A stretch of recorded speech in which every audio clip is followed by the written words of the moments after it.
just barely, you're done. I can't light it for you. And that's the harsh reality of this life that I want to get across so fucking bad.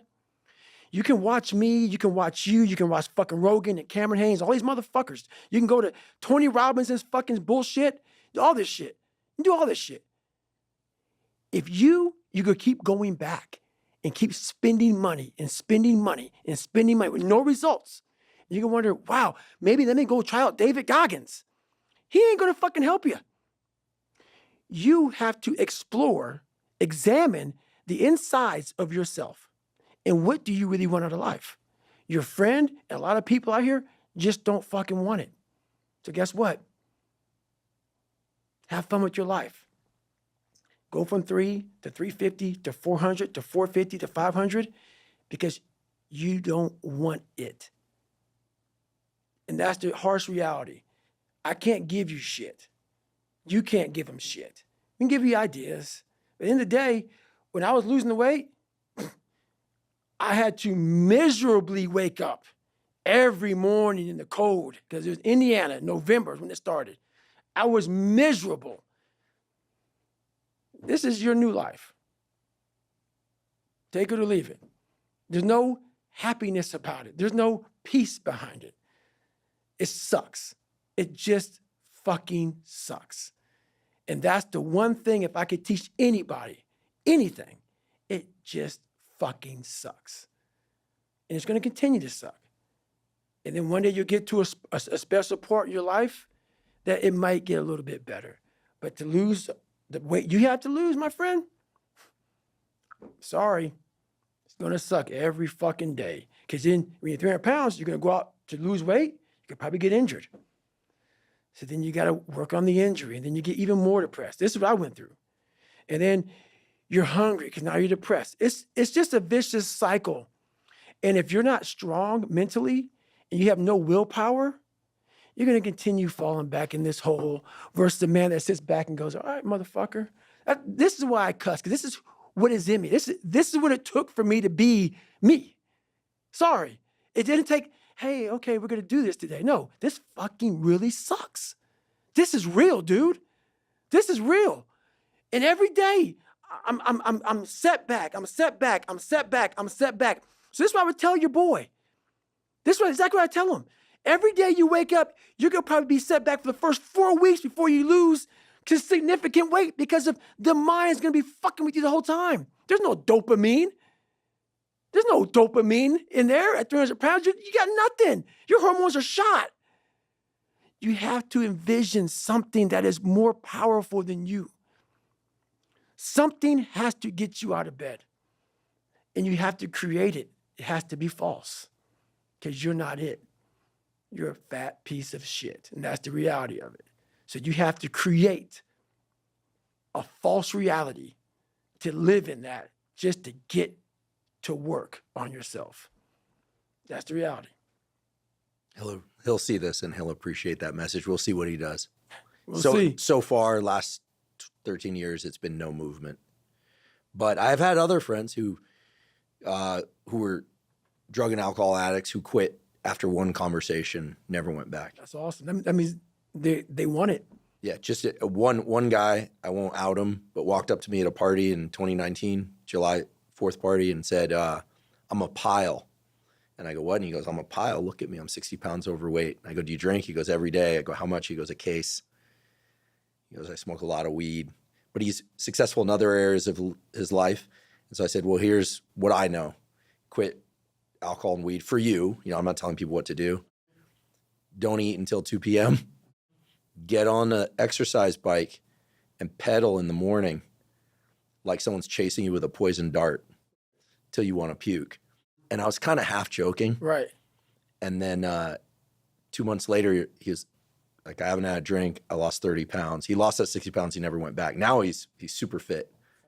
It's amazing. So some people flip the switch. He is very self-critical by nature. That's what flips He's the switch. super self-critical. Yep. That's what flips the switch. Yeah. Think about it, man. We know what to do. We don't need Angie Huberman to tell us what to do. We know what to do. Every one of us. That's why he flipped it so fast, because he knew what to do. He didn't go by your exact protocol. He didn't go by the exact, no, he knew exactly what to do. And you just saying some shit to him, it woke something up. He knew what to do. And that's the thing that people need to get that. You know what to do, why aren't you doing it? And I'm talking about myself now, you know, those modes of just kind of passive consumption, they're so easy to wash over us.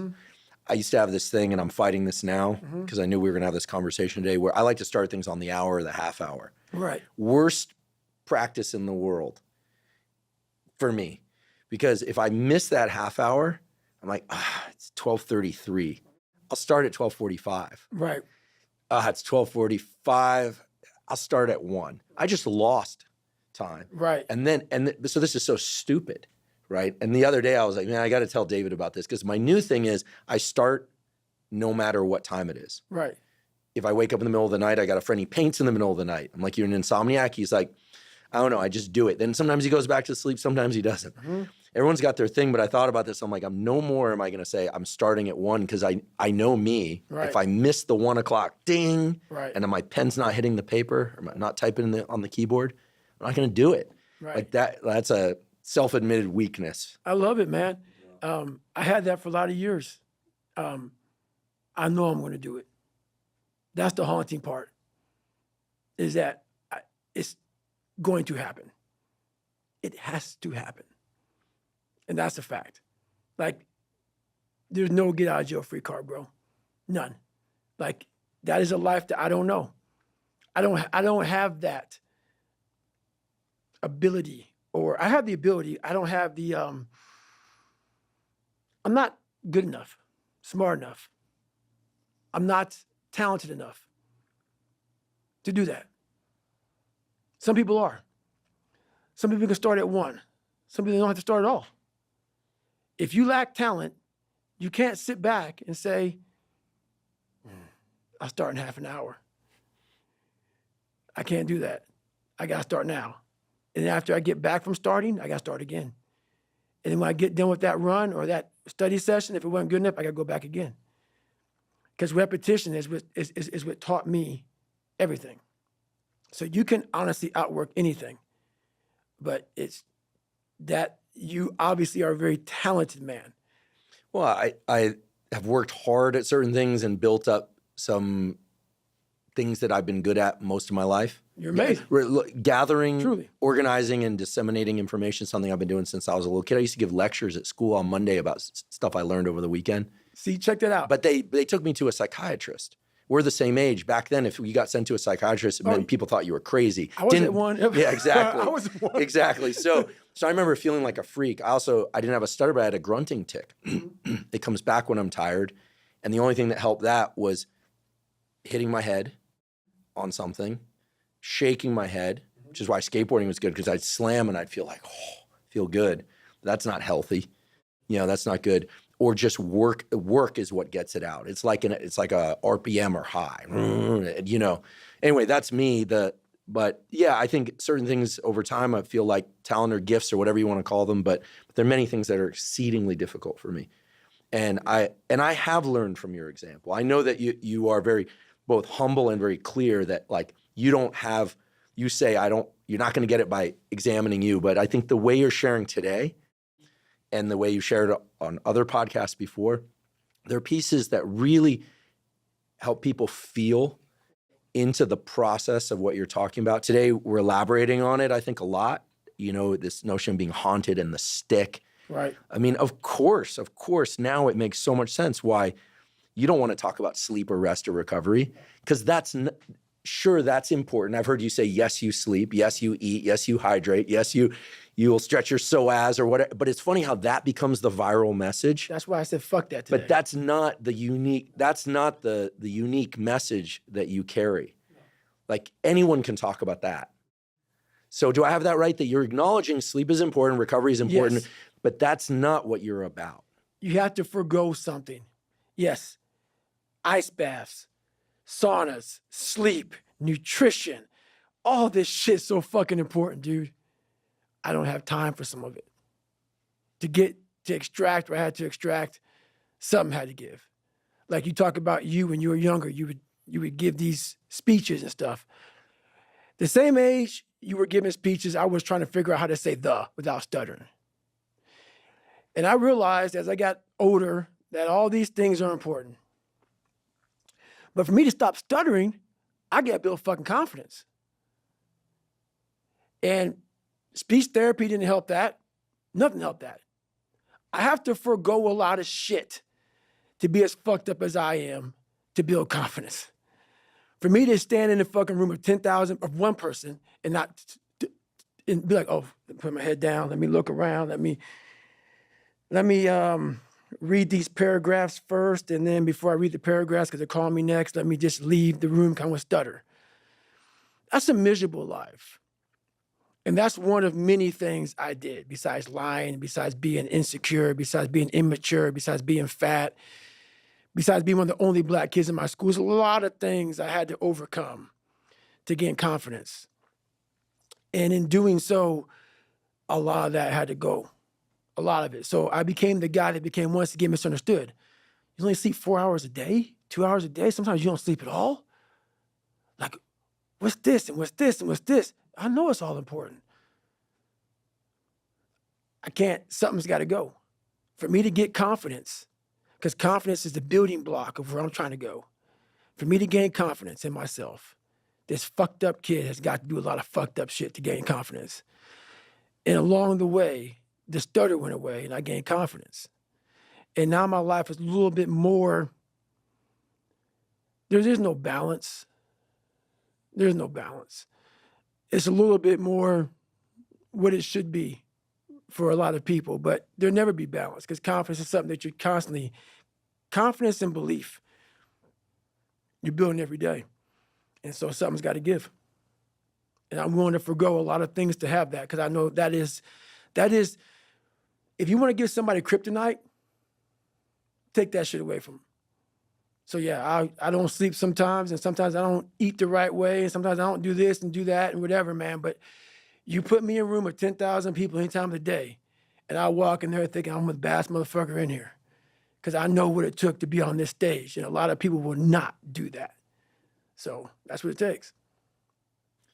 There's a question I've been wanting to ask you since we started, and I thought about coming in here, and I've been thinking about in the weeks ahead of this, and I'm going to just come clean and say I don't exactly know how to ask the question. Just ask it. So it's about relationships. Oh, do it, man. So I know in myself that my discipline is much higher when it's just me, but that's because I had certain things early on, but then I was a terrible student, barely finished high school. But then when I got serious, but I did that by staying away from everybody. And anyone who's ever had a relationship of any kind, but in particular romantic relationships, knows that yes, you can derive tremendous support from those. Like, you got this, baby, you can go. And you're like, yeah, I got this. She said, I got this. You know, right. Feels great to finish something and share with someone, share a meal, get the hug. But there's another side to all of that, right, that I'd like to learn more about from you, which is there's a warm body next to you in bed in the morning. You don't want to get up. They also have needs. You've got your mission. That people sometimes need things from us, but also oftentimes the people that love us most, that truly love us and that want to support us, don't understand this thing. And they're the first people to tell us, like, listen, take a day off. And then this whole cycle, at least in my head, goes off like, you just want a vacation. And then it's almost like a paranoia. I'm not saying anything nice about myself right now. Right. Oh, good, man. Former girlfriends are going to be like, yeah, like, that they remember. And so support of people close to you is critical. This could be friends, could be romantic partners, whatever. But they're also, the knife cuts both ways. Yep. It can be the thing that can really undermine this thing that you're talking about, because the people that care about us also want to see us comfortable. Right. They want to see us happy. They want to see us peaceful. They want to see us wake up from a great night's sleep, and they want things too. Right. So how do you untangle that whole bit? Well, it's funny, man. I'm unbalanced, but I'm mostly unbalanced towards the family side. People don't get about me. I start being unbalanced. I get all my stuff in. But what I do is I make sure that my family has everything they need. everything they need. Those who want to be part of my family. Some don't. Some family members don't want to be part of David Goggins. I get it. I got it. That's life. Those who are part of my family, I give them everything they need so they can leave me the fuck alone. I make sure you're happy as fuck because I got to go to work. And I don't mean smoke jumping. I don't mean running. I mean all of it. It takes I can't have you in my fucking shit. Can't. So I know for me to have a family, I got to make sure that you realize I'm going to give you everything you need. So when you start bitching at me, I'm going to say, look, hang on. I dedicated my life to give you everything you need. I need this time right here for me to be the best I can be because this journey started without anybody. And I make sure everybody knows that who comes in my life. I've been left, think about it. I was left alone at a young age to figure this shit out. I figured it out for myself, and it's been very successful for myself. No one's going to come in here and fuck with my shit. That's why I make sure I will take care of whatever you need. Whatever you need from me, you got it. Money, house, my love, my support, I'm going to give you everything you need. That said, I do it at the highest level possible. And I'm saying it with Jennifer in the next room. So please come here and say something if it's wrong, Jennifer. I don't give a fuck. Say what you got to say. So then when it's time for me to go to work, I expect you to do the same for me because it takes every bit of me to do what I have to do. So I make sure that I'm very unbalanced for my family so I can be exactly that unbalanced for myself. And that's how I do it. I let people know right up front, I'm not what you want in a man. I guarantee that. There's gonna be a lot of late nights, a lot of early mornings, a lot of times where I gotta be by myself, thinking about the process that is next in my mind. I can't have aggravation, I can't have this, can't have that. There's a lot of things, but I let them know up front. I'm very vocal about that. Sometimes relationships work for me, sometimes they didn't. But that's who I am. One thing I did wrong in my life was I tried for so many years to please people. And I did it at the expense of myself. I was leaving a lot in the tank. And when you do that, you stop living. But the person in your life is happy as fuck because you're giving them everything they want. They have their life is full, but you feel empty. And that's not a relationship to me. So for me, it's important that you know exactly who I am because this is what life made. And I'm not trying to change it because I just figured it out. So I'm not trying to compromise David Goggins. I will never, ever compromise David Goggins. That doesn't mean I won't give you what you need and what you want and what you desire. But I don't need money. I don't need fame. I don't need shit. So I give it all away. What I do need is to make sure that willpower is worked on every fucking day and every night for the rest of my life. Because that's the one thing that's going to keep me feeding you, keeping you where you need to be. Because once that willpower is gone, 300-pound David Goggins, he may not look like it, but I will walk around with it. So the things that are important to you in life, you must do always, or you're nobody. And that's how I handle relationships. Amen to that. Something I could personally work on is that upfront, clear communication. Because it resonates, that feeling of like there's something inside that's not getting worked out that when I'm on my own, it's a lot easier. But then of course, wanting relationships and family, I think that's a healthy part of being human too. And obviously you've worked it out. So I appreciate you sharing that. I don't think I've ever heard you talk about it people that are way scared before. of that, man. People are scared of that conversation with their wife, husband, girlfriend, boyfriend. But why are you scared of it? Why are you scared to tell a motherfucker, your wife, your husband, who you are? Who you are, exactly who you are. And that was the problem I had. That's a problem that a lot of us have in life. No one knows who you really are. No one knew who I really was. I went to a school where there were a lot of black kids. A lot of black kids didn't want to be in special ops.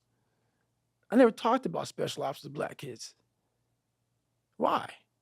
I was wondering Now, I'm not going to fit in. That's not what they do.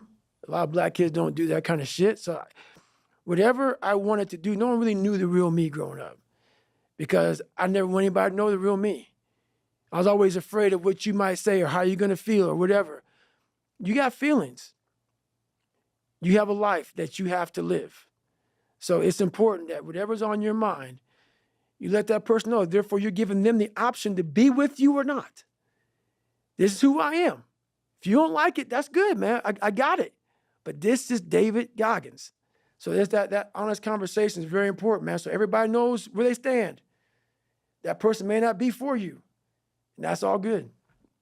This world could use a lot more of that upfront, completely honest conversation. I feel like so much of the world's problems are because everyone's dancing around these issues. It takes a lot. Recently in the news, seeing people losing their job because they won't say something publicly. You can tell they kind of want it. It's like, and people just, I think deep down really crave the direct message. Like, what are you about? What are you not about? But I think now everyone's afraid of getting canceled. It's a big deal, right? You know, getting canceled, that people think, oh, I can't work if I am who I am, or if I'm not pretending to be somebody else, then, you know, silence is considered, you know, agreement. You know, there's all sorts of complicated stuff. And I do feel for the generation coming up because we didn't have social media and all of that, that getting just walled off from that, there's a real benefit from just not paying attention. People love to lie. People love to lie. You know, I thought I was the only person, like when I was growing up, I thought I was the only person that lied because I live in the bubble. And people love to lie about who they're not. They love to lie about who they're not, dude. And that's, for me, the reason why I'm so vulnerable and I'm so real and honest. Find somebody to come out and tell me I'm lying about my fucking life. And for me to come where I came from and have the resume I have now, you know the confidence you get? How I don't care who you gonna judge me? You're gonna judge me? What have you done in your life? So me being so honest and so upfront and so truthful, that came with me finally figuring out who I was, but also conquering David Goggins, the demons of David Goggins. Therefore, now you're just an open book. You look at somebody looking right in the eye, tell them exactly who the fuck you are. You walk away. I'm good, bro, because I know exactly what this journey took to get here. And that gives you a fire and a passion that people can call you nigger. They can call you, if you're a lesbian or gay or bisexual, call you whatever the fuck you want. If you put yourself in the fire and you come out every fucking day like this, brush it off, not scared to go back in there again, come on, man. Your truth is real. You come out every day, man, with a way of talking to people that people don't have because there's no truth behind them. And the truth is a starting line. When you sit there in the ugly mirror and say, I'm this, I'm this, I'm this, I'm this, you finally started your life. Maybe 40 years old. Maybe 40 years old, 5, 6 kids, wife. But the second you look in that mirror and you say, I'm this, I'm this, I'm this, I'm this, I'm this. Well, basically, I'm not this, I'm not this, I'm not this, I can't do this, I can't do this, I'm all these insecurities. Your life finally started. And once you start that life, man, the truth comes out big time because you no longer care. So that's the problem. Most people just don't want to have that conversation to the point where they can go on stage with 1 million people and say, I'm all of this. And have a good day. See ya. It's empowering. It's very empowering. I feel like the way we're educated in school, but also outside of school, is we're trained as human beings, these young brains, to try and figure out how to get positive feedback from other people. Yep. It's like we're like little dogs. Yep. You have a bulldog. That's right. I had a bulldog. Saw the picture of your bulldog. She's great. Charlie dog. They're an amazing species. They are. I think of them economy of effort. Yep. Or amazing breed, excuse me. They're an amazing breed. Economy of effort. They don't do anything unless it's necessary. It's kind of the exact opposite of everything we're talking about. It's kind of interesting, and they're kind of hedonists. Yes. Now, it is true that they'll die to protect you. Oh, yeah. And it's an instinct. Yes. I saw that with Costello. I'm sure that. I saw it with Charlie. Yeah, it's an instinct. But if they're not in that position, if there's no need to exert effort, they're resting. Yeah. So your bulldog's resting for you. Yes. Got it. Exactly. So you don't need to rest because active recovery, Charlie. Perfect. That's it. Perfect. That's going to be your answer from now on. Active People go, recovery, does he Charlie. sleep? Does he rest? I go, no, he somehow worked it out so his bulldog does it for him. Right. But we're sort of indoctrinated into this way of being from a time that we're young, where, of course, praise feels good, right? Someone tells you, hey, I like that shirt, or good job today, or nicely done. Or for me, because I like growing up in a big pack of friends growing up, and I was never the greatest athlete, wasn't terrible, wasn't great, et cetera, like a fist bump or like a feeling crewed up. And you're just like, yeah. But you've talked about this before in reference to the SEAL teams. We both know a lot of people in that community, and the teams component is a big part of it for a lot of people. And it's a wonderful thing. Right. But there's a danger to that dopamine hit, for lack of a better way to put it, from what we only derive when it's coming from outside. You're talking about being able to either say good job, but also like just look to one's own personal history and say, I've done hard things and I can do it again and again because I do it again and again and again. You're talking about parenting yourself, Yep. inspiring yourself, Yep. scaring yourself, Yep. all of that from the inside. Yeah. So very different than the way we're raised, which is to figure out how to get the biscuit. It's funny, man. People want to know how I'm always motivated. It's the unseen work, which you just said is a true statement. Those are false dopamine hits that people are giving you, man. There's no belief in that. These are team work dopamine. Like, I'm out running at 2 o'clock in the morning, 1 o'clock in the morning, in the gym, long sessions by myself. That's real. How I'm able to just extract dopamine, the good dopamine, whenever I want. Man, I've trained 99% of my life alone. No one pat me on the back. I did all of the work alone. And while I'm still hard on myself, I know what I did. So whenever times get bad for me, people, all this, who's gonna carry the boats and that's real.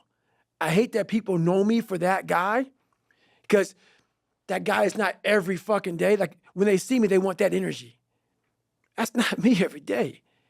I can extract it immediately when I need to, because when you train alone, and I lived alone for so many years in this misery, and you're able to get out of it by yourself, I can take myself to such a level of real passion and purpose. And like, the feeling I get is something I can't even explain by myself. I don't need anyone. That's why people come to me to motivate them. No one can motivate me. I have a resume full of fucking motivation, that whenever I'm down, I'm like, oh, hang on, motherfucker. Oh, you know the truth. You know the truth. You know the darkness of the fucking dungeons and the fucking demons that fly. You know, and then from there, it's like, okay, you were there. You know this. There was no one there to pick up the rucksack, to pick up the boat, to pick up the log, to go in there. It was you. It was you. There was no pat on the fucking back at 300, at 275, at 250, at 220. No, that was you. So those things that come out of me, that extract from me in the darkness, people are looking for that pat on the back. Where is it? Oh, I don't need it. Because what I've done is, in the fucking unseen work, I built Frankenstein. So whenever shit gets nasty, David Goggins goes, you had nobody anyway, motherfucker. So see how I'm talking myself right now? That's me. That shit fires me the fuck up. That shit makes me fucking nuts. You had nobody anyway, motherfucker. Look around you. There was no fucking team. It was you. There was no weight loss program or mom and dad waking you up saying you can do it, you can be better, trying to build belief. You built belief when you had nothing. Rock bottom. You did that. So as times get hard for me, the truth comes out. And my truth is powerful as fuck. It's real. It's tangible. I feel it. It comes out of my brain as I speak about it. I'm reliving every single dark moment of my life to be here. So that is what people don't get.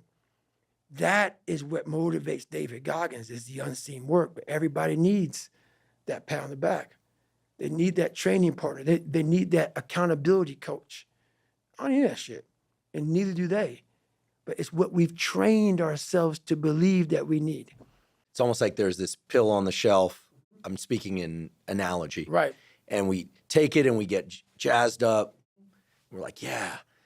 But there's this other medicine cabinet behind there, and it's in us. That's You're right. saying the real medicine cabinet is inside. Oh, yes. When you continue to overcome, and I had so many obstacles to overcome, so it's actually a benefit to me, but the benefit is not like a benefit like that. You have to have the courage and the patience to overcome and overcome. Before you know it, man, you have a whole medicine cabinet, but there's no medicine in the motherfucker. There's no pre-workout. I don't take none of that shit. All I gotta do is flip my brain, put my finger in there and say, okay, that's a good one. That's all I gotta do, man. I got the Rolodex of just like, go fuck yourself, Goggins. And, oh, but you won. Let's do that one today. There's nothing I need. And this is the thing that people don't get about David Goggins. I can't teach it in a 1-minute video. We all have this ability to have our own medicine cabinet. But unless you go in there and put the medicine in there, it's always going to be fucking empty, man. You're always going to need the pre-workout. You're always going to need I don't drink coffee. I don't do none of that. I don't need it. I can run for 70 hours, and I had before. No caffeine. I got all this wonderful shit that I overcame on my own, by myself, in the darkness. That, man, when it's cold, I'm hot. When it's hot, like I can feed myself all the time. And that's why when people say, man, why aren't you missing anything? I can't explain it to you, man. Can't explain it to you. You'll never understand. That's why I don't do all these podcasts, dude. I love you, man. That's why my first book, you did a blur for me. That's why I'm here. I love what you're doing for people, man, but I can't explain this. I can't explain this because people don't want to do this. They don't want to do this, man, but I don't know, man. I get jazzed up even talking about it, man, because so many people think my life is just so, oh God, his life is horrible. Like, don't follow him. He's crazy. Really? But there are a good number of people, I would say, and that's Yes, an understatement, that actually there do. are. I think what I'm hearing today, and it's really sinking in, is that a great many people either partially or completely misunderstand you. Yes.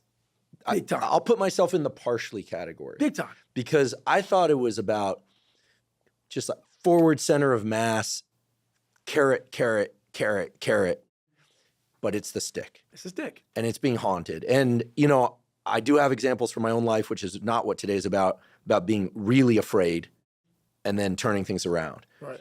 My biggest fear is getting comfortable. Right. I do not have as much of a stick-oriented approach, but today's conversation's changing the way I think. I'm not going to step away from this and think, okay, there are 25 neural circuits that can explain 10 of the things that David's talking about. And what I'm thinking about is the fact that everybody has a brain. They have a mind.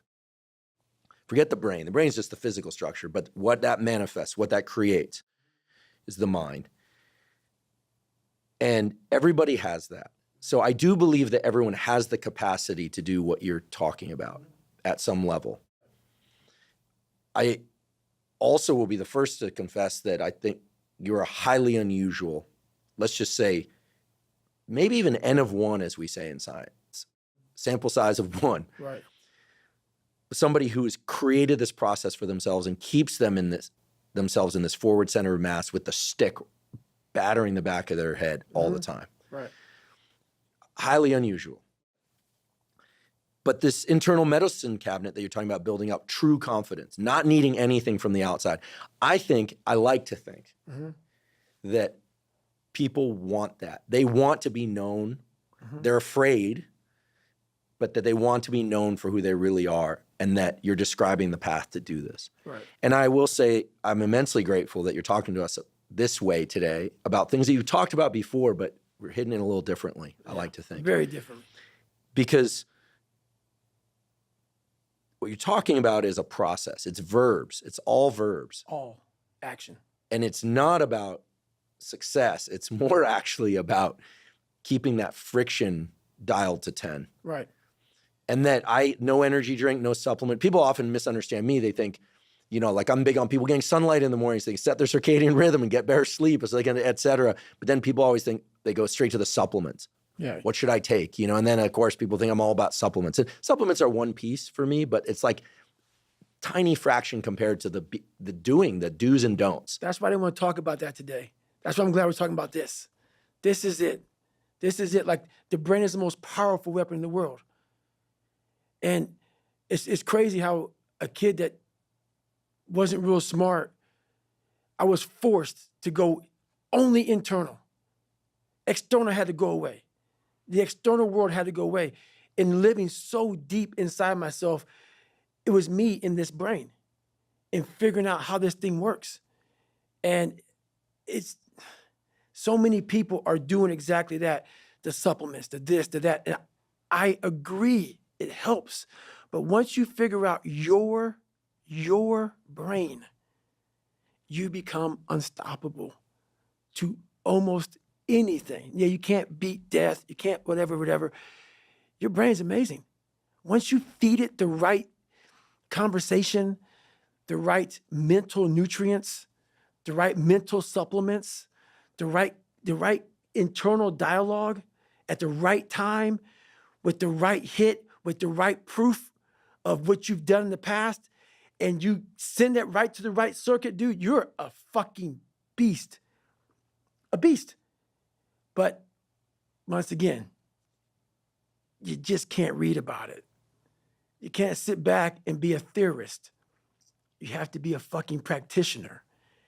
And in that practice is where that becomes proof positive. And what I'm saying is like, God, like David Goggins, he's blowing my mind. What is this? He's not crazy. And so many people, a lot of people, have listened to me in the right way, and they come back and they're like, I'm totally on board. It happened. It happened. I'm like, it'll keep going, man, if you keep doing it. But that is it, man. There's no sun. There's no glory. There's no carrot.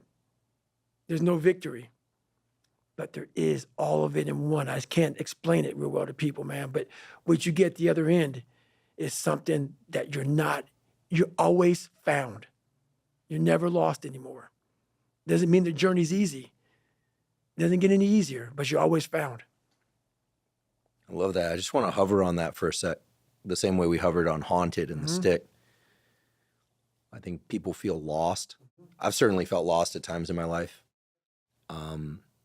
many times. And yeah, there's that thing. I don't think there's a neuroscience or a psychology term for it. Someone will put it in the comments and say, oh yeah, that's what so-and-so said. But like you said, we're not trying to be theoretical here. We're trying to be practical. The business of finding yourself and knowing like, oh, but it's sort of like I'm safe because I'm in danger and I've been in danger before and I got myself out. It always seems to come back to verbs. Again, I don't have a language for this. For once, I'm lost for words. There's like it's about a process, the algorithm, and the reason here. I'm just kind of trying to make sure I'm understanding things correctly. One of the reasons why it must be uncomfortable for you to be who you are publicly is because people want to focus on the running or the swearing. And by the way, the swearing is welcome. I'll tell you, I came up through laboratories where all three people I worked for swore a lot, but there was one rule. I couldn't swear at people. So my graduate advisor, brilliant woman, unfortunately she died early. They all died early. I'm the common denominator. I had that internalized for a long time. Right. Anyway, she said, but if you swear at people, you're out. Right. But you can swear as much as you want. So that's the rule I have. It's like you can swear as much as you want, just don't swear at people. And if you swear at people, better be ready to fight. Right. I'm definitely not going to fight you. So you can swear at me, get away with it. But the fact of the matter is that it must be frustrating that people, because I know people go, oh, it's all about supplements and ice baths. Listen, I like supplements. I love supplements and ice baths, but that's not the full picture. They just a gravitational pull. It's the swearing. It's the running. It's his feet that are all messed up. Yeah. It's the fact that he got a Triton. Yeah. He's this SEAL guy. Yeah. We talk about that too, right? And there's a gravitational pull for people, and they're missing that's the tip of the iceberg is what I'm realizing. I'm realizing that today, thanks to the way you're phrasing things, because The bigger vessel is all in here. And, Yes. and as you said, how do you put that in a book? It's impossible. Because it's highly individual. Yes. You do it your way. Yes. And you're saying everyone needs to go figure out how to do it their way for them. Yes. And the thing about being misunderstood is very frustrating, more than I can even imagine. I can't even express how frustrating it is when the cussing and everything comes from a place of real. I can't explain what I do without it. The passion comes out of me. It's almost like speaking in tongues. Because when you put that much work, and people go, oh yeah, there's been this basketball player, this football player, this. Dude, no. Everything is work. Everything. And people don't believe it. So when I speak, the motherfucker and the fuck and shit and that is what it took for me. What it takes for me. The anger, the passion, the jaw-dropping, just it takes that because I'm not that. This is how I look at it, man. What built this guy? Let's imagine being in the coldest water you can possibly take. I always go back to Hell Week with this. I hated the water. Hated it. You're sitting there locked arms and you're in the water all the time. And they're bringing you in and out of the water. In and out of the water. When you have this dialogue in your head, and these people are judging me off of a freaking 1-minute video, and you're constantly your whole life, when you figured it out, 24, I just fucking gotta, and this is just gonna suck. Every day is gonna suck. And live like that, to be better. And I put it this way, I'm in the water is going over my head, the Pacific Ocean, it's freezing. February, cold as shit. Been through 3 hell weeks. For you to constantly win, when this voice over here, the real you, is saying, get the fuck out of here. Go. You're nobody.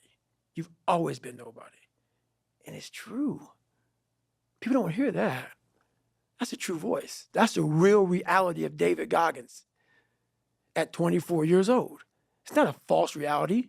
And then you had to create another voice over here that is saying you're better than that other voice. And you're in the freezing cold water that both voices don't want to fucking be in.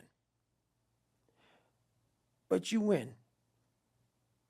And it goes from the water to the studying, to the running, to losing weight, to how you eat, to how you function as a man.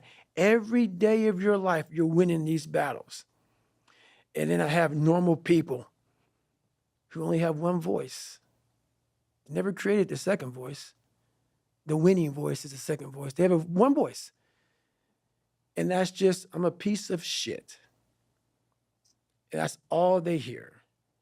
And then they judge people like me who are out here trying to be better.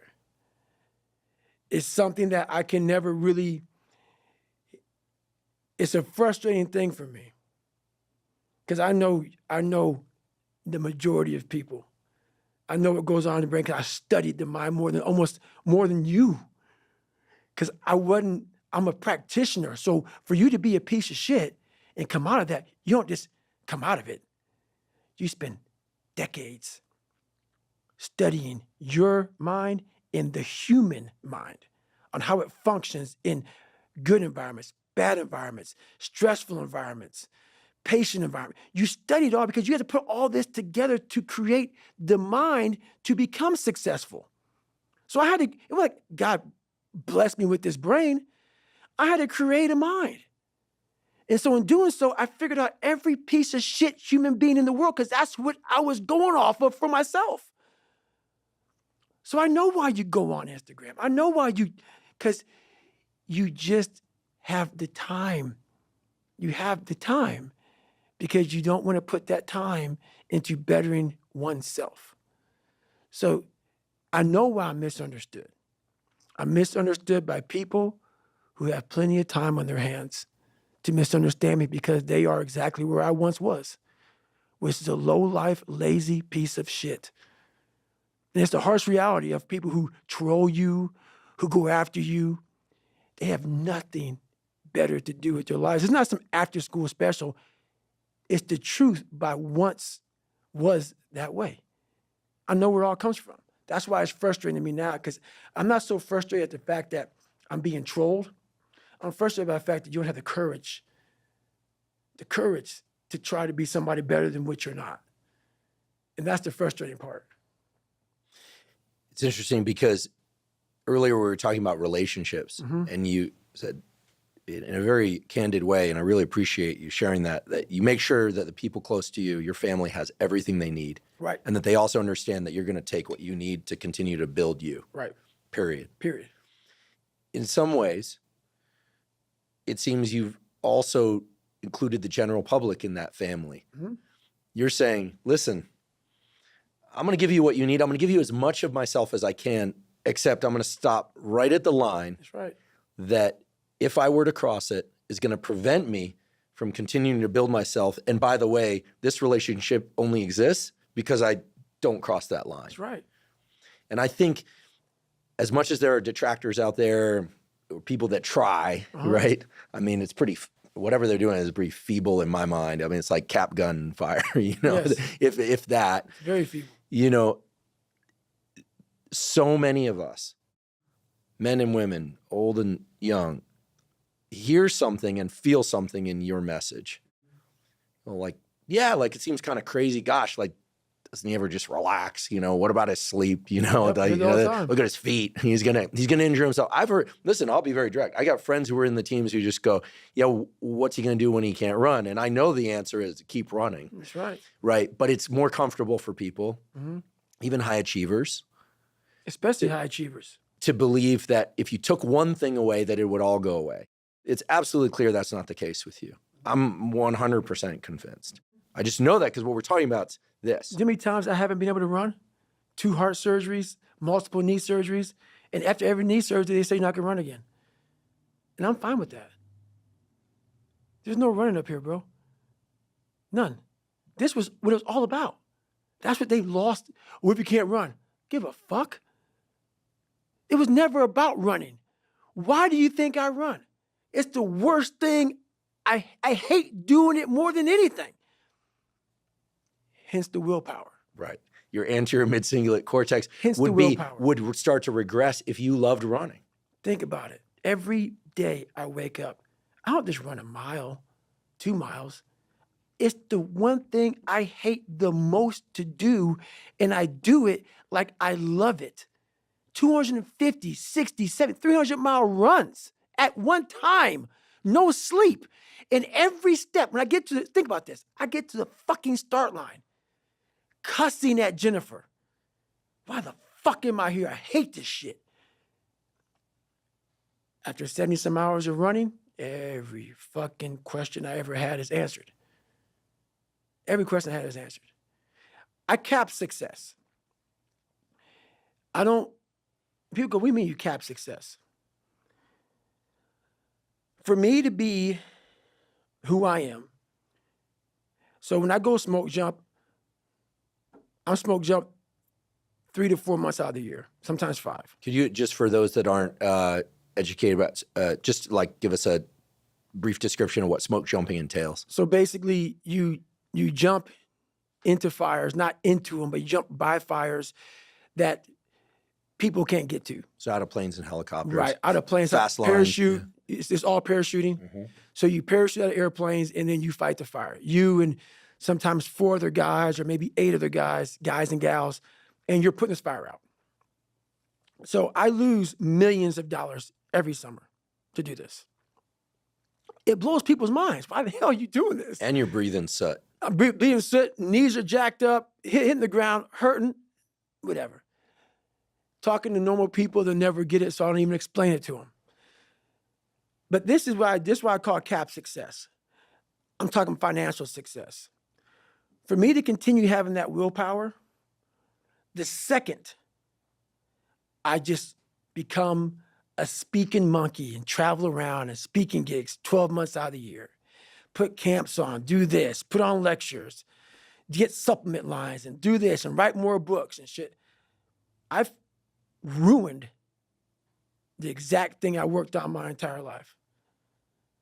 And while I didn't know it until today, but something always told me, this is a very, very, very perishable skill, this willpower that you have, because I do have a willpower that I have never seen in anybody in my life. It is a haunting force that just keeps me going.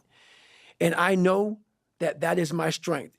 If you have that, so that's worth every dime I've ever made in my life, is the fact that I can look a man in the eye finally and have a real conversation without going like this because I'm lying or I'm a piece of shit or I know, you know how a person, and so many people do this shit.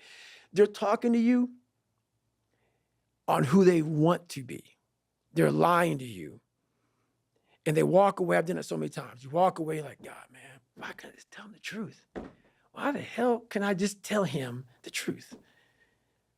You know how good it feels for me now to look at you in your eye and every man, a man I see. Because women won't get this. Women will not get this. Man to man, that man shit. When you look another man in the eye and you know that everything you're fucking saying is real. And it comes from a real working place, something that you earned. It's the best feeling in the world. You can say that actually happened. Yes. Like I know with certainty what I'm saying actually happened. Actually happened. Who I am and who I say I am, I am. No more lies. No more skirting the truth. No more bullshit. And that is worth every dime I've ever made in my life. And I swear to God on that. Every dime I've ever made in my life, building who I built, so I cap success because I know that if I ever go 12 months out of the year and don't put several, every day I'm going at it, but several months out of the year, I go right back to ground zero, which means I'm just fucking David Goggins. No Goggins, no carry boats, fucking logs bullshit. It's just pick up that fucking Pulaski and dig. Hey, get that fucking pump, walk down a mile, put it in the fucking water, mosquitoes beating. You're just David Goggins. You're nobody. Because that's where my growth is. That's where my willpower comes from. And that's where it stays. That's why when I talk to you now, and can't I talk like this, dude? People don't talk with this kind of passion because it ain't there. It ain't there. They're regurgitating some shit from 30 fucking years ago. I'm regurgitating shit from an hour ago. Hour ago. Come on, man. It's just be real. And I can't be on these podcasts. I can't talk to anybody without being real. I'll go away. I'll just go away. Because I can't give you what I want to give you. You said perishable skill. I think that's another set of words I want to highlight because skill implies behavior. And when we were just talking a second ago about the deep, true bedrock sense of confidence that comes from looking someone in the eye and telling somebody something that you absolutely know it's true because it happened. You're talking about actions. You're not talking about perceptions. You're not talking about what you believe happened. You know it happened. And there's something really concrete about actions. I mean, that's what's so interesting is we're talking about the mind, but actions are the manifestation of the mind. And the stuff that just stays in here, people die with that. It doesn't go anywhere. I long ago, somebody said, you know, I forget what the context was. It was a neuroscientist. He said, you know, most emotions, like, they're just emotions. They're just in there. Like, you don't have to do anything with them. Mm-hmm. And I think certain emotions you want to do something with. Right. But I think people forget this. They feel miserable, like they're going to dissolve into a puddle of their own tears. No one ever died from an emotion. Right. But they feel like they overwhelm us as if it's a tidal wave. It's going to pull us under and drown us. It's so interesting to me because I think what people, listen, you have a gravitational pull. People can feel the energy. I think, yes, you're either completely, badly, or partially understood. There's only one guy on the planet that truly understands you. I think there's one woman, Jennifer, who probably understands you as much as anyone's going to. And then the rest of us are kind of grasping, trying to figure it out. Right. But you're saying go inward. Mm-hmm. So first go inward, mm-hmm. and then it's actions. inward and actions. Now, the inward piece is something I'd like to just spend a little bit of time on because there's a couple characters from history, people that were in concentration camps. Nelson Mandela. I mean, I'm not sure he had Instagram in there. I'm pretty sure he didn't. Right. And I don't think there was anyone coaching him on like, hey, you're going to get out someday and actually you're going to lead an entire country. I'm pretty sure that's not how it worked. He had to find it here. He had to find it between his ears. Right. And there are other examples, but that's an important one. So the process of going inward, does it for you, and here I will ask for suggestions, because I think there are those of us who want to build this skill. Right. Wall yourself off, phone off Yep. for big portions of the day, perhaps. Texting off, the requests, the this, the that. Anyone that knows you knows that we've communicated a few texts, but most of it comes through a filter. She's great. She knows you, and she knows how to protect your time. And that hurts people's feelings. People get mad about that. Hey, God bless you, Jennifer, Cutting oneself off. When you're in there, you say it's just you. And the voices that come up are not pleasant. And then at some point, it converts to action. Okay. What is the process of picking the action? That's the piece that I feel like there's like a bridge to build here, if you would. So the action being like what's next? Yeah. So when you go to sleep at night, when that happens, you know what you're going to do the next day? It's pre-planned? Yes. Okay. Yes. It's always the same thing. You're not building it on the fly. No, nothing's on the fly. Nothing. So how it works internally for me is I put it exactly how it is. I'm an artist. And every day I'm painting Mona Lisa. Every day. But it's a different one. It's not the same painting. So every day I wake up, even though they're the same thing, it takes a different way to get there. So every day in my mind, I'm going through my mind, I'm just like, and a good painter will not just paint. He needs to create. And you can't create with phones and everything going around you. So you got to block yourself off. You only do 2 podcasts in a year. You block yourself off and you're painting this thing inside and you're going through all these different colors of paint and everything else. And you can only figure out the right painting if you spend the correct amount of time in your brain. So every single day, I'm literally going through my mind and I'm painting. I'm creating this masterpiece. And the masterpiece is always myself. But to do that, you cannot have any distractions. Because if you're talking to an artist and he's trying to think about the next painting, he can't. It's impossible to listen to you and listen to what your mind and body are telling you we must do. People don't do enough of. They don't do any of it. They don't have passion. They lack passion, drive, determination because you haven't spent time with yourself. Your mind will tell you what is next. But you haven't spent the time to go, all right, let me just figure this out. You're looking for, let me Google this and let me Google that and you're not going to find it there because there's billions of people in this world and they're all supposed to be individuals. But we have a pack mentality. That's why you're so fucking lost. Why am I so unique? I'm being exactly what the fuck I was supposed to be. I ain't follow shit. And when I did follow shit, I was like everybody else. The second I said, okay, man, hang on, dude. You don't like this, you don't like this, you don't like this. Who are you, David Goggins? Who are you supposed to be?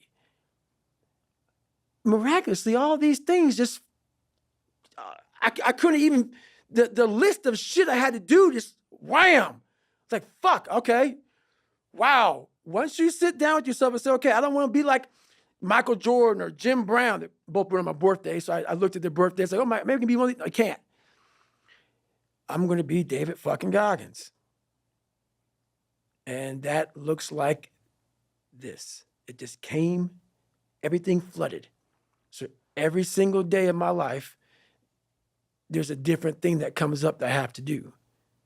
but no one knows what to do because everybody else is following steps, like the Republican and Democratic parties. I'm not political Neither am I. at all for this reason. Republicans are going to vote Republican. Democrats are going to vote Democrat. You're not even a human fucking being, bro. No way all you fuckers agree with all the same fucking shit. And I know I don't. So once you figure out yourself and who you are, all the answers come. So every night, a different painting is being painted. And it's a beautiful painting for myself. I'm like, okay, that's it. It may look the same to most motherfuckers, but the end result is very fucking different. That's why my lounge, if you look at what I've done in 49 years, it's more than most people ever do in their life because they were a race car driver. And that's what they did. They drove a fucking car. It's great. I was all kind of shit because that's exactly what the painting was saying to do. It's what the mind was saying to do. It wasn't saying just drive a car, so then that race car driver didn't know what the fuck to do. He retires from being a race car driver and they're lost. People go, how are you still? I don't get it. Dude, you're never going to fill your list, but you never found your list because it never was presented in front of you because your head was cluttered with shit. Because you never just stopped for lots of minutes, lots of years, and just said, all right, it's me and you. Let it go. And it just, bam, it's right there. It's right there. I'm not a psychologist, as I mentioned before, but I'm going to venture a hypothesis here. Mm-hmm. I think that you've mastered the process of internal dialogue. But when I say dialogue, I think most people think, oh, the inner voice, the chatter. But that's just one half of a dialogue. A dialogue is a two-way street. So I completely agree, because I know from experience that when we go inward, oftentimes we hear things, if we're really honest with ourselves, it's like, oh, no, I don't want to think about that or that. No. And then we start looking outward, or we start trying to shift our attention or distract. And there are a million reasons that are handed to us, excuses and seemingly good justifications to be able to do that. But dialogue is a two-way street. And it hit me while you were just saying what you were saying. I was paying very close attention, and I realized David Goggins is talking about the voice that comes up, including the terrible stuff that no one wants to hear about themselves from themselves. But then he's also got the dialogue down where he knows the counter voice. That's right. He goes, yeah, you're right.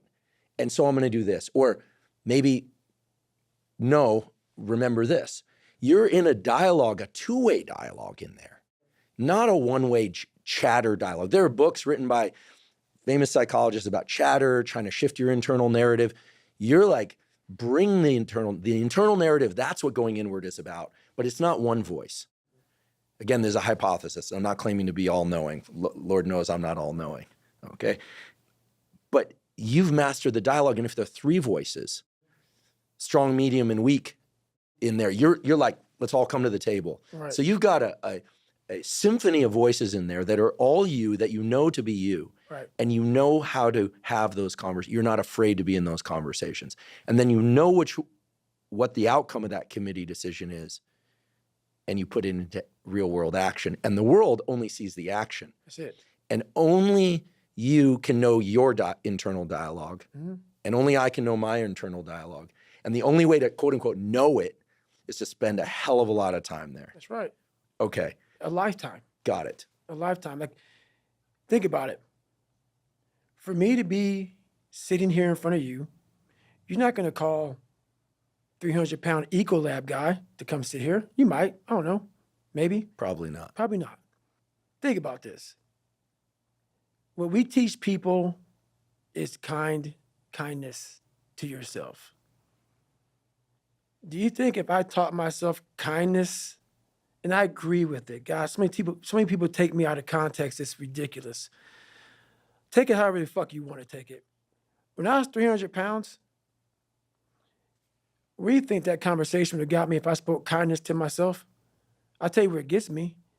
Right back to 7-Eleven, another box of mini chocolate donuts and a chocolate milkshake. That's the one voice. That's the one voice that most of us have that you're talking about. If you don't have a conversation in there, the other voice that you create that says, okay, how does this look? It looks very ugly. That kind of conversation for me went away a long time ago, which is why the dialogue is now, which you see a lot of action, because most people have inaction because there's one person talking.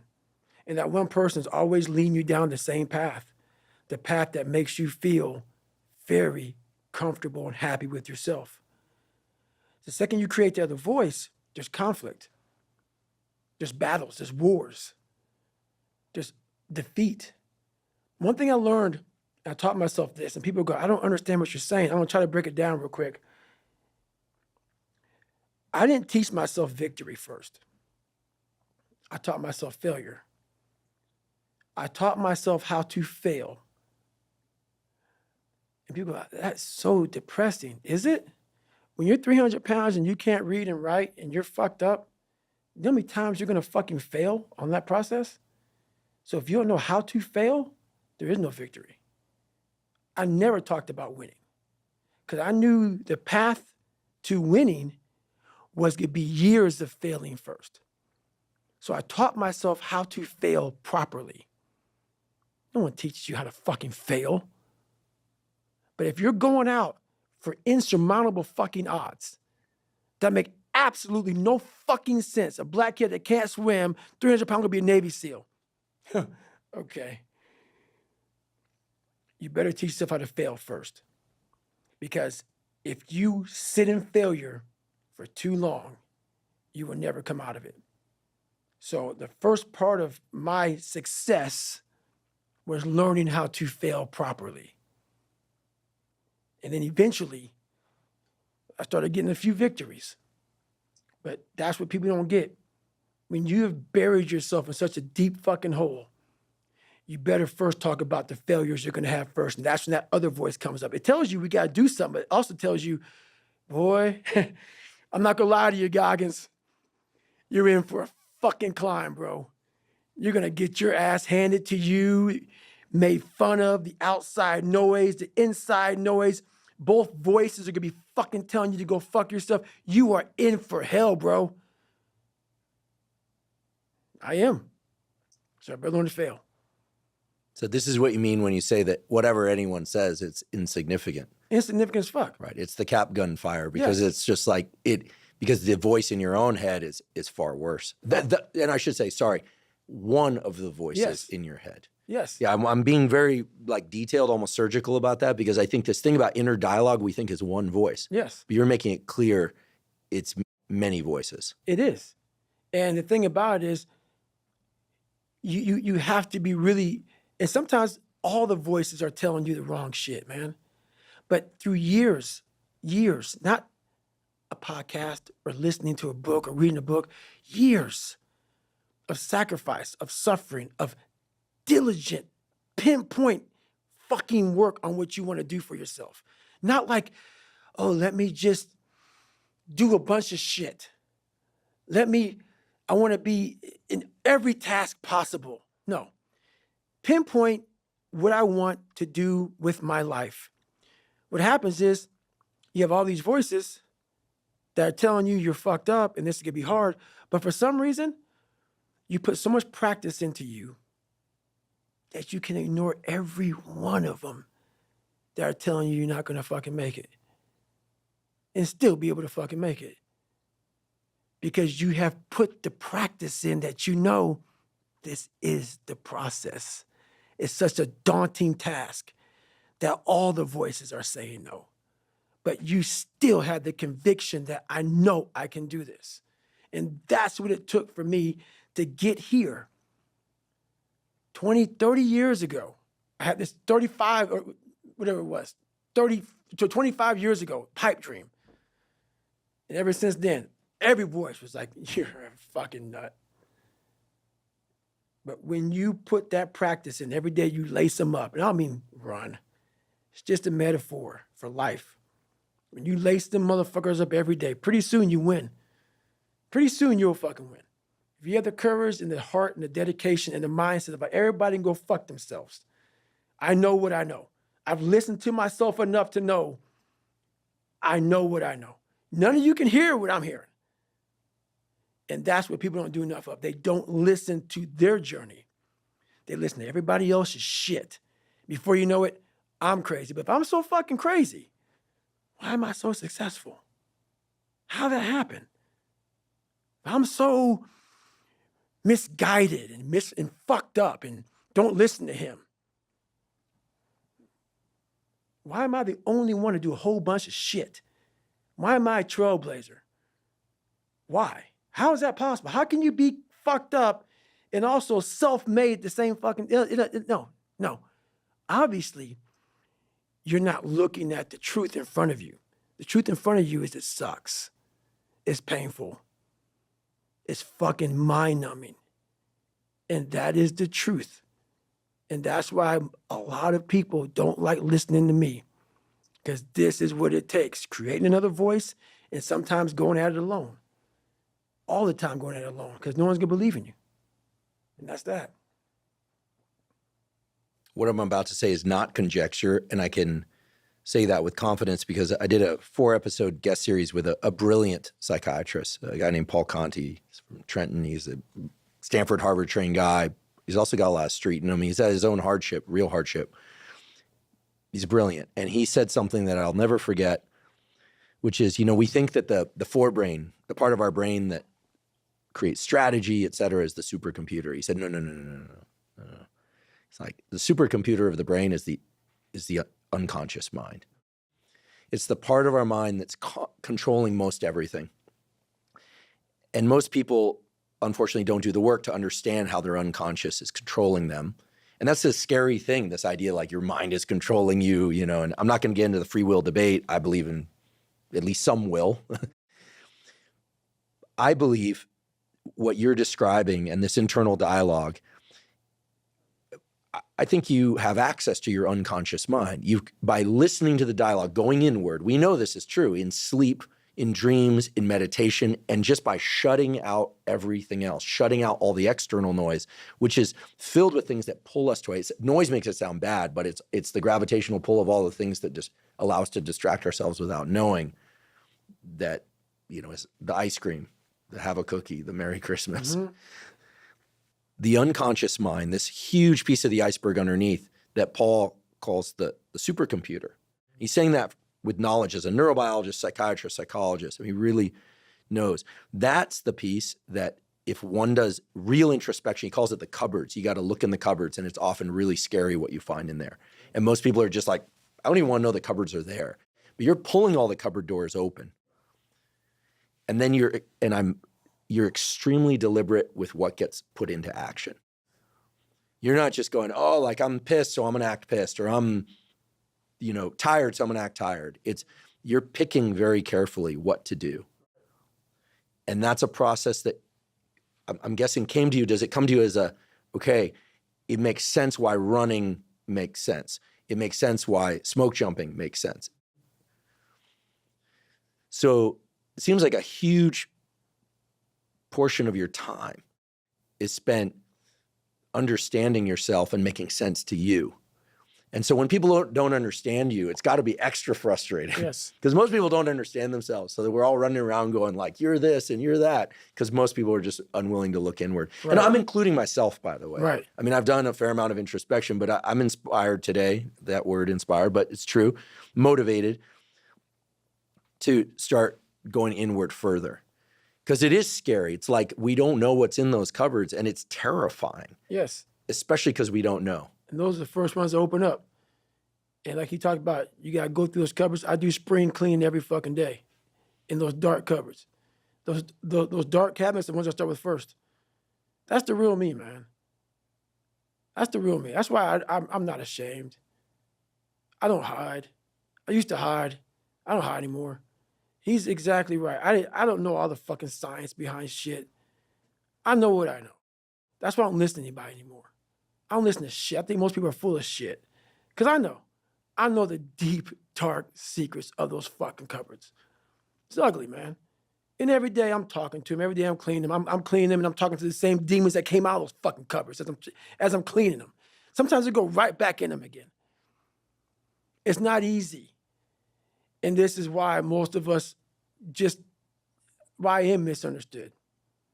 Because what comes out of those cabinets that I'm cleaning, sometimes they see on Instagram.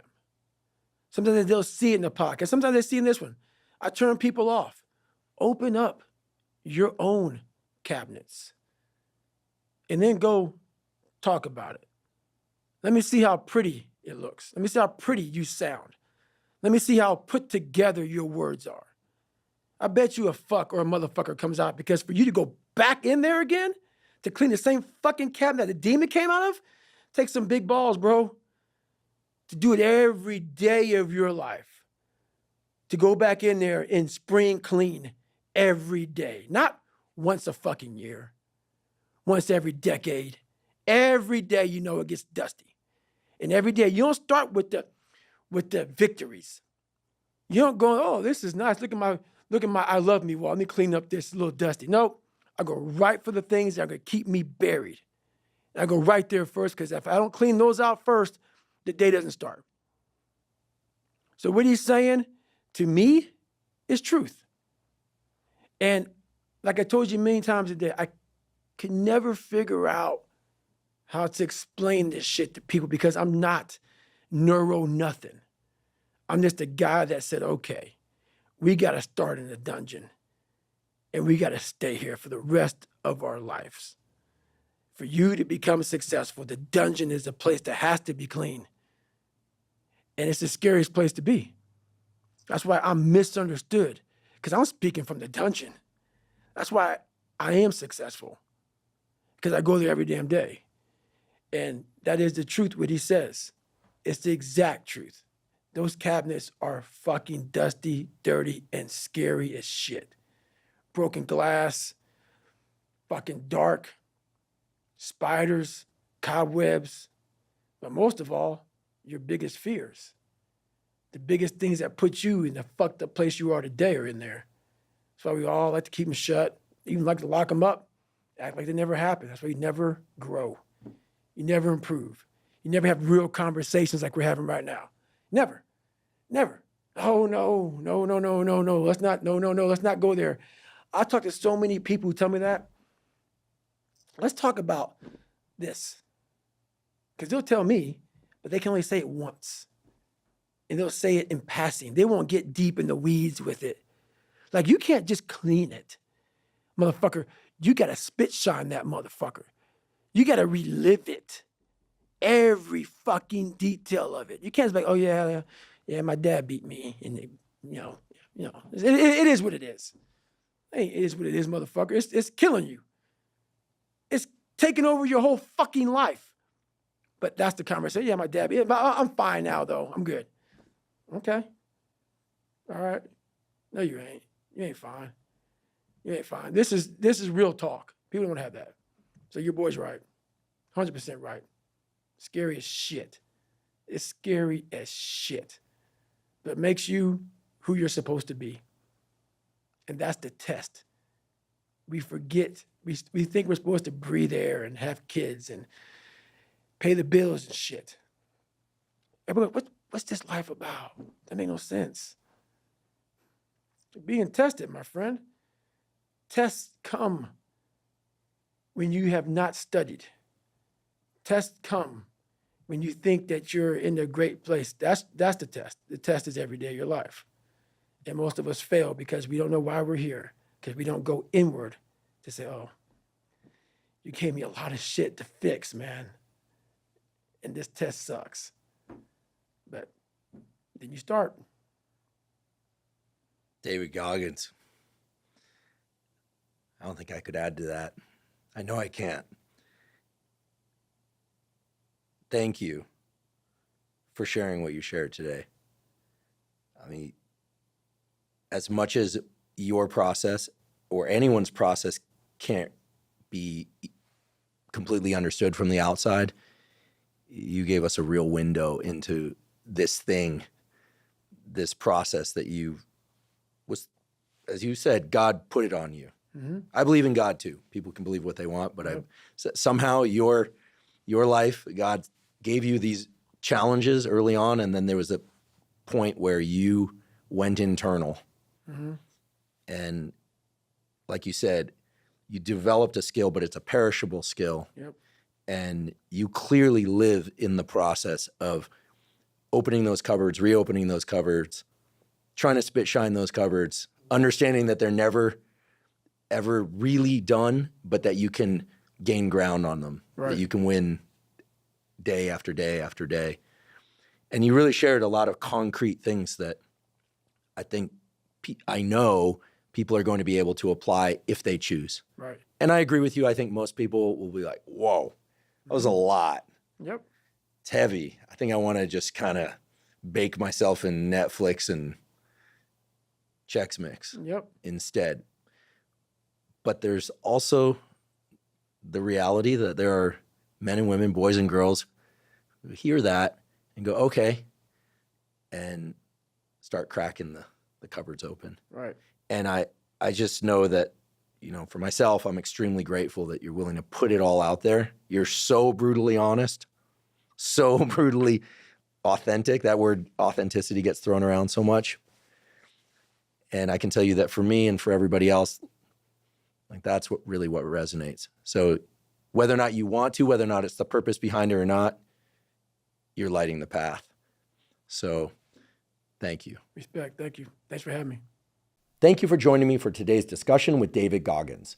To learn more about David and to find links to his 2 fantastic books, Can't Hurt Me and Never Finished, please see the show note captions. If you're learning from and or enjoying this podcast, please subscribe to our YouTube channel. That's a terrific zero-cost way to support us. In addition, please subscribe to the podcast on both Spotify and Apple. And on both Spotify and Apple, you can leave us up to a 5-star review.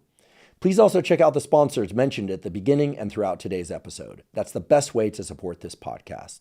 If you have questions or comments about the Huberman Lab podcast, or if you have suggestions about guests or topics that you'd like me to cover, please put those in the comment section on YouTube. I do read all the comments. Not on today's episode, but on many previous episodes of the Huberman Lab podcast, we discuss supplements. While supplements aren't necessary for everybody, many people derive tremendous benefit from them for things like improving sleep, for hormone support, and for focus. If you'd like to learn more about the supplements discussed on the Huberman Lab podcast, please go to Live Momentous, spelled O-U-S. So that's livemomentous.com/Huberman. If you're not already following me on social media, I am Huberman Lab on all social media platforms. So that's Instagram, Twitter, Threads, X, LinkedIn, and Facebook. And on all those platforms, I discuss science and science-related tools, some of which overlaps with the content of the Huberman Lab podcast, but much of which is distinct from the content on the Huberman Lab podcast. So again, it's Huberman Lab on all social media platforms. If you haven't already subscribed to our Neural Network newsletter, I encourage you to do so. It is completely zero cost, and it provides podcast summaries and protocols in the form of brief PDFs of 1 to 3 pages. Things like deliberate cold exposure, a protocol for foundational fitness, a protocol for deliberate heat exposure, for managing dopamine, for optimizing your sleep, and so on and so on. Again, completely zero cost. You simply go to hubermanlab.com, go to the menu, scroll down to newsletter, and click on the newsletter tab, and you enter your email to sign up. But I should point out that we do not share your email with anybody. Thank you once again for joining me for today's discussion with the one and only David Goggins. And last but certainly not least, thank you for your interest in science.